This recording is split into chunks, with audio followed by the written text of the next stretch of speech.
Does cannabis cure cancer? We asked an expert. David Robert Grimes, Queen's University Belfast. For thousands of years people have used cannabis for recreational, ritualistic and medicinal purposes. In the modern era, the latter property excites a lot of people, and there is no shortage of wild claims about the supposed medical benefits of the plant. Of all the claims, perhaps the most bold is the assertion that cannabis can cure cancer. Astounding testimonials about cannabis and its derived products shrinking tumors or curing terminal cases are easy to find on the internet. But alluring as these stories are, they tend to be based on misunderstanding, wishful thinking or outright falsehood. Let's start by asking what the medical efficacy might be. Contrary to what most people believe, medical uses of cannabis have been widely studied. A 2017 review by the National Academy of Science looked at over 10,000 studies. They found evidence for some applications of cannabis, including managing chronic pain and spasms associated with multiple sclerosis. There was also good evidence that tetrahydrocannabinol, THC, the main psychoactive ingredient in cannabis, can reduce the nausea caused by chemotherapy. Indeed, a synthetic form of THC, called dronabinol, has been prescribed for just this use for decades.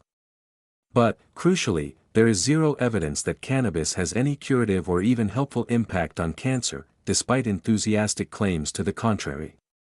Why then is there such a gulf between public perception and scientific evidence? Part of this is misunderstanding.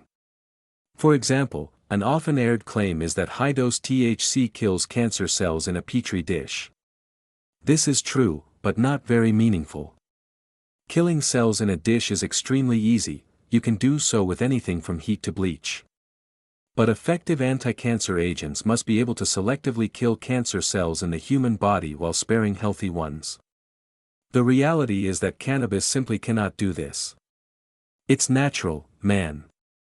Other cannabis advocates are driven by ideological fixation, most often expressed in a sentiment that cannabis is natural and implicitly better than pharmacological drugs. But this is a classic example of an appeal to nature argument, and thus rather dubious. The term natural is somewhat vague. If we define natural to mean that which occurs without human intervention, the argument still doesn't hold. Arsenic, plutonium and cyanide are also natural, yet it would be a poor strategy to binge on these substances. The active compounds of many drugs are themselves discovered in plants, synthesized to control the dose and maximize efficacy. We already have THC-derived medicines, but these do not cure cancer, and neither does cannabis. Sadly, some cannabis advocates go further, claiming that cannabis's cancer-curing abilities are covered up by drug companies. This is abject nonsense.